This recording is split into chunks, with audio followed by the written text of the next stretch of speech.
ആഭ്യന്തര അടിയന്തരാവസ്ഥയുടെ 49ാം വാർഷികമാണ്. 1975 ജൂൺ 25-ാം തീയതി രാത്രിയാണ് പ്രസിഡന്റ് ഫഖ്റുദ്ദീൻ അലി അഹമ്മദ് അടിയന്തരാവസ്ഥ പ്രഖ്യാപിച്ചുകൊണ്ടുള്ള വിളംബരത്തിൽ ഒപ്പിട്ടത്. എന്താണ് ചെയ്യുന്നത് എന്നും എന്തായിരിക്കും ഇതിൻ്റെ പ്രത്യാഘാതമെന്നും അദ്ദേഹത്തിന് സത്യം പറഞ്ഞാൽ ആ സമയത്ത് യാതൊരു ധാരണയുണ്ടായിരുന്നില്ല. ഇന്ദിരാഗാന്ധി വീട്ടിൽ തയ്യാറാക്കിയ ഒരു കടലാസ് രാഷ്ട്രപതി ഭവനിലേക്ക് എത്തിച്ചു കൊടുക്കുകയും ബഹുമാനപ്പെട്ട പ്രസിഡന്റ് തൊഴുകൈയോടെ അത് വാങ്ങി അതിൻ്റെ അടിയിൽ ഒപ്പിട്ട് വിളംബരം പ്രസിദ്ധീകരിക്കുകയാണ് ചെയ്തത്. ക്യാബിനറ്റ് അംഗങ്ങൾ പോലും പിറ്റേ ദിവസം അതിരാവിലെ ഇന്ദിരാഗാന്ധി ക്യാബിനറ്റ് വിളിച്ച് കാര്യം വിശദീകരിച്ചപ്പോൾ മാത്രമാണ് വിവരം അറിഞ്ഞത്. ജൂൺ 25-ാം തീയതി രാത്രി തന്നെ ഡൽഹിയിലെ പ്രധാന പത്ര ഓഫീസുകളിലേക്കുള്ള വൈദ്യുതി സപ്ലൈ കട്ട് ചെയ്തു. അതുകൊണ്ട് മിക്കവാറും പത്രങ്ങൾ പിറ്റേ ദിവസം പുറത്തിറങ്ങിയില്ല.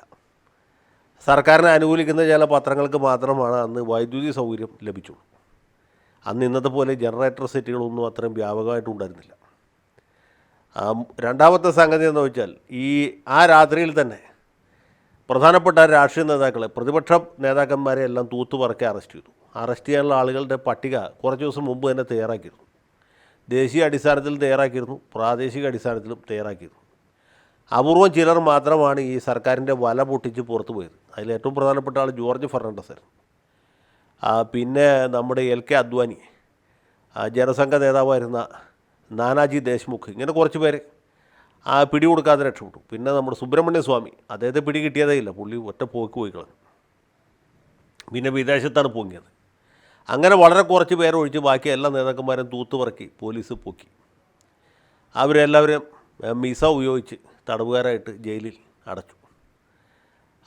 തൊട്ടടുത്ത ദിവസം പൗരാവകാശങ്ങൾ സസ്പെൻഡ് ചെയ്തുകൊണ്ട് രാഷ്ട്രപതി വിളംബരം പുറപ്പെടുവിച്ചു. മൗലികാവകാശങ്ങൾ സസ്പെൻഡ് ചെയ്തു. ഹൈക്കോടതിയോ സുപ്രീം കോടതിയോ സമീപിക്കാൻ പറ്റാത്ത സാഹചര്യം ഉണ്ടാക്കി. അതോടൊപ്പം തന്നെ RSS, ജമാഅത്തെ ഇസ്ലാമി, ആനന്ദമാർഗം, ചില നക്സൽ ഗ്രൂപ്പുകൾ ഇതിനെയൊക്കെ നിരോധിച്ചു. പത്രങ്ങൾക്ക് സെൻസർഷിപ്പ് ഏർപ്പെടുത്തി. ചുരുക്കി പറഞ്ഞാൽ സർക്കാരിൻ്റെ ഒരു ഭീകരവാഴ്ച തന്നെ നമ്മുടെ നാട്ടിൽ അരങ്ങേറി. അപ്പോൾ ഇതിലേക്ക് നയിച്ച രാഷ്ട്രീയ സാഹചര്യങ്ങൾ അത് ഇന്നലെ കഴിഞ്ഞ പോലെ എനിക്ക് ഓർമ്മയുണ്ട്. ഞാൻ നെടുമ്പാശ്ശേരി മാറത്തനേഴ്സ് ഹൈസ്കൂളിൽ 8ാം ക്ലാസ്സിൽ പഠിക്കുമ്പോഴാണ് ഈ സംഭവങ്ങളുണ്ടായത്. അതിനു മുമ്പ് തന്നെ ഈ ജയപ്രകാശ് നാരായണൻ്റെ നേതൃത്വത്തിൽ വലിയ പ്രക്ഷോഭം രാജ്യത്ത് തുടങ്ങിയിരുന്നു. മൊറാർജി ദേശായിയുടെ നിരാഹാര സമരം നടക്കും. അതോടൊപ്പം തന്നെ ചൗധരി ചരൺ സിംഗ്, രാജനാരായൺ, മധു ലിമായെ, ജോർജ് ഫെർണാണ്ടസ്, ഇവരുടെയൊക്കെ നേതൃത്വത്തിൽ വലിയ പ്രക്ഷോഭം രാജ്യത്ത് അരങ്ങേറുന്നുണ്ട്. CPI-യും CPM ഒഴിച്ച് ബാക്കി എല്ലാ പാർട്ടികളും ഈ ജയപ്രകാശിൻ്റെ പ്രസ്ഥാനവുമായിട്ട് അടുത്ത് ബന്ധം പുലർത്തി. CPI അവസാനം വരെ അതിനെ എതിർത്തു. CPM ഇടക്കാലത്ത് വേണമെങ്കിൽ ചേരാം, വേണ്ടെങ്കിൽ വേണ്ട എന്ന രീതിയിൽ നിൽക്കുകയായിരുന്നു. അങ്ങനെ ഈ പ്രക്ഷോഭം കൊടുമ്പിരി കൊണ്ട് നിൽക്കുമ്പോഴാണ് രാജ്യത്തെ ഞെട്ടിച്ചുകൊണ്ട് അലഹബാദ് ഹൈക്കോടതിയുടെ വിധി വരുന്നു. ഇന്ദിരാഗാന്ധിയുടെ 1971 മാർച്ചിൽ നടന്ന തെരഞ്ഞെടുപ്പ്, റായ്ബറേലി മണ്ഡലത്തിൽ നിന്ന് ഇന്ദിരാഗാന്ധി ജയിച്ചതിന് അലഹബാദ് ഹൈക്കോടതി റദ്ദാക്കി. ഇന്ദിരാഗാന്ധി തെരഞ്ഞെടുപ്പ് അഴിമതി കാണിച്ചു എന്നായിരുന്നു ഹൈക്കോടതിയുടെ ഫൈൻഡിങ്. ജസ്റ്റിസ് ജഗൻ മോഹൻ ലാൽ സിൻഹ ആയിരുന്നു ആ വിധി കൽപ്പിച്ചത്. അതോടൊപ്പം തന്നെ ഇന്ദിരാഗാന്ധിക്ക് 6 കൊല്ലത്തേക്ക് തെരഞ്ഞെടുപ്പിൽ മത്സരിക്കുന്നതിന് അയോഗ്യതയും കൽപ്പിച്ചു. ഇപ്പോൾ അങ്ങനെ അയോഗ്യത കൽപ്പിക്കാനുള്ള അധികാരം തെരഞ്ഞെടുപ്പ് കമ്മീഷനുള്ളത്. അന്ന് ഹൈക്കോടതിക്ക് തന്നെ കൊടുക്കാമായിരുന്നു. തെരഞ്ഞെടുപ്പ് അഴിമതി കണ്ടെത്തുകയും 6 കൊല്ലത്തേക്ക് അയോഗ്യത കൽപ്പിക്കുകയും ചെയ്തു എന്ന വാർത്ത സത്യം പറഞ്ഞ രാജ്യത്തെ ഞെട്ടിച്ചു. പ്രതിപക്ഷ നേതാക്കൾ പോലും ഇങ്ങനെ ഒരു വിധി പ്രതീക്ഷിച്ചിരുന്നില്ല. അതിൽ കൗതുകകരമായിട്ടുള്ളൊരു കാര്യമുണ്ട്. ഇന്ദിരാഗാന്ധിക്കെതിരായിട്ട് രാജനാരായണൻ ഹൈക്കോടതിയിൽ ഉന്നയിച്ച ഏറ്റവും പ്രധാനപ്പെട്ട ആരോപണം ഇവർ ബാലറ്റ് പേപ്പറിൽ കൃത്രിമം നടത്തി വിജയിച്ചു എന്നുള്ളതാണ്. ഇപ്പോൾ നമ്മുടെ ആളുകൾ ഇലക്ട്രോണിക് യന്ത്രത്തിൽ നിന്ന് ബാലറ്റ് പേപ്പറിലേക്ക് പോകണമെന്നാണല്ലോ ആവശ്യപ്പെടുന്നത്. ബാലറ്റ് പേപ്പറിൽ കൃത്രിമം നടത്തി എന്നായിരുന്നു ആരോപണം. ആ ആരോപണമൊന്നും പ്രഥമ ദൃഷ്ട്യാ പോലും നിലനിന്നിരുന്നില്ല.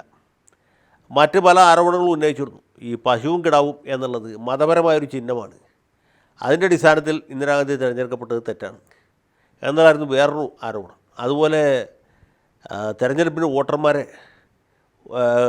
പോളിംഗ് ബൂത്തിൽ എത്തിക്കാനായിട്ട് വാഹന സൗകര്യം ദുരുപയോഗം ചെയ്തു. ഇങ്ങനെയൊക്കെ ഒരുപാട് ആരോപണങ്ങളുണ്ടായിരുന്നു.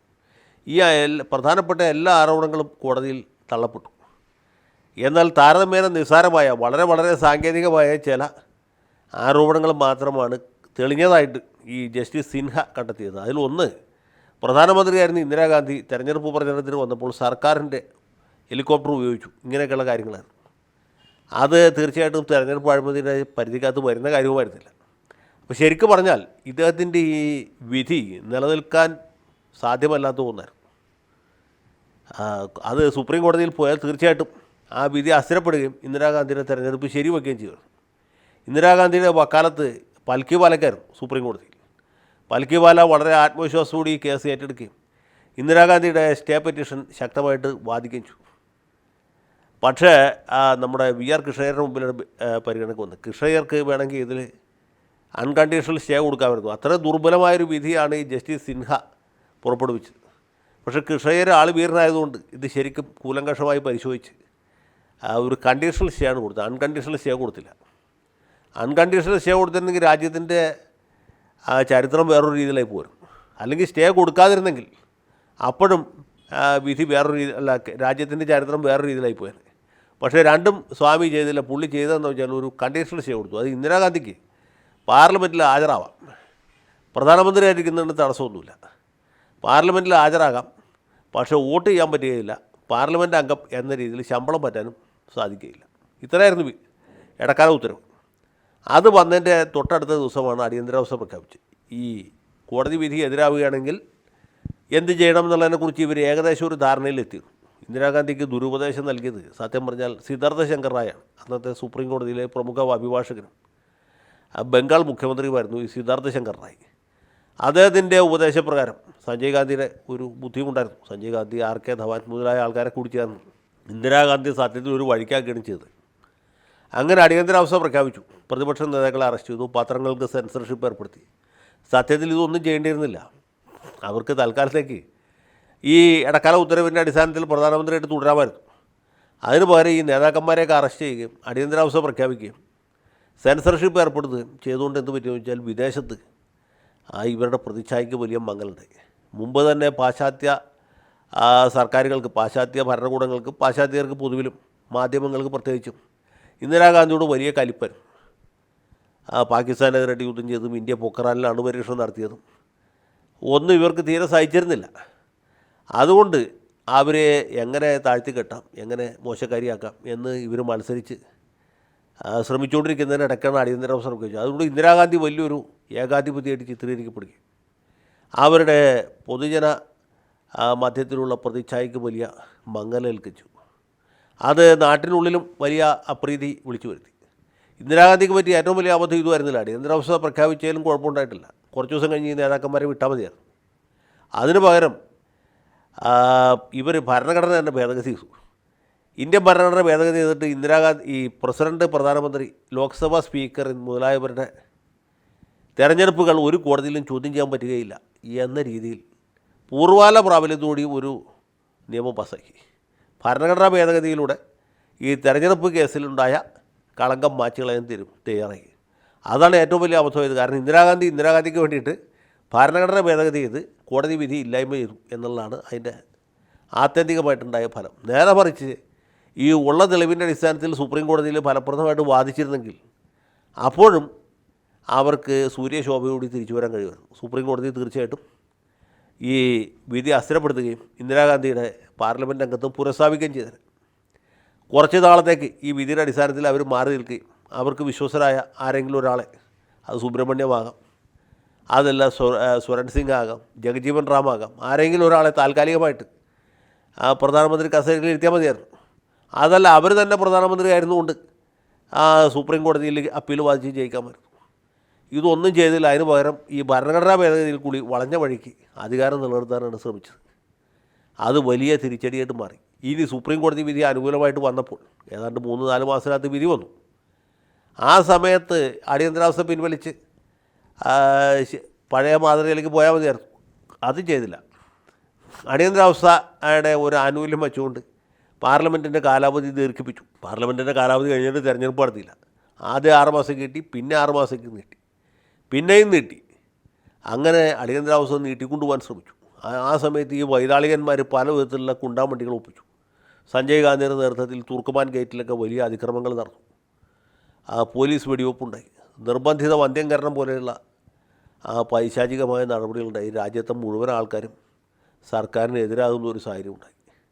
അങ്ങനെയാണ് ഇന്ദിരാഗാന്ധിക്ക് 1977 വലിയ പരാജയം ഉണ്ടായത്. സത്യമായിട്ടും ഒഴിവാക്കാമായിരുന്ന ഒരു രാഷ്ട്രീയ വിഡിത്തമാണ് അടിയന്തരാവസ്ഥ.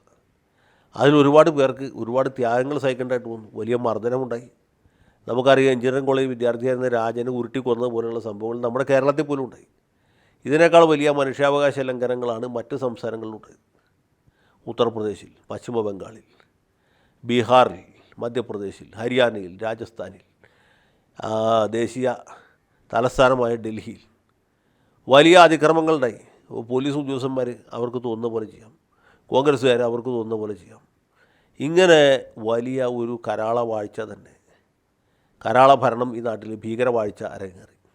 അങ്ങനെ ഇന്ദിരാഗാന്ധിയുടെ പ്രതിച്ഛായ തകർന്നു. ഇന്ത്യൻ ജനാധിപത്യത്തിന് തന്നെ വലിയ തിരിച്ചടിയായി. രാജ്യത്തിൻ്റെ ചരിത്രത്തിൽ ഒരിക്കലും മാറ്റാനും മായാത്ത ഒരു കറുത്ത പാടായിട്ട് അടിയന്തരാവസ്ഥ അവശേഷിച്ചു. ഇന്ദിരാഗാന്ധി ഈ തെറ്റായ നിയമോപദേശത്തിൻ്റെ പേരിൽ ചെയ്തു പോയ ഒരു അബദ്ധമാണ്. ഏത് ഭരണാധികാരിക്കും ഒരു അബദ്ധം വരും, പക്ഷേ ഇത് വലിയ കഠിനമായ ഒരു അബദ്ധമായിപ്പോയി. അതിൻ്റെ തിക്തഫലമാണ് രാജ്യം മുഴുവനും അനുഭവിക്കേണ്ടി വന്നത്. ഒഴിവാക്കാമായിരുന്നൊരു ദുരന്തം വിളിച്ചു വരുത്തി എന്നുള്ളതാണ് അടിയന്തരാവസ്ഥയുടെ രാഷ്ട്രീയമായിട്ടുള്ള ഒരു ചിത്രം എന്നെനിക്ക് തോന്നുന്നു. ഏതായാലും അടിയന്തരാവസ്ഥ കാലത്ത് പീഡനം അനുഭവിക്കേണ്ടി വന്ന, അടിയന്തരാവസ്ഥ കാലത്ത് ജീവൻ ത്യജിക്കേണ്ട വന്ന എല്ലാവരുടെയും സ്മരണയ്ക്ക് മുന്നിൽ ശിരസ് നമിച്ചുകൊണ്ട് വാക്കുകൾ അവസാനിപ്പിക്കുന്നു. ജയ് ഹിന്ദ്.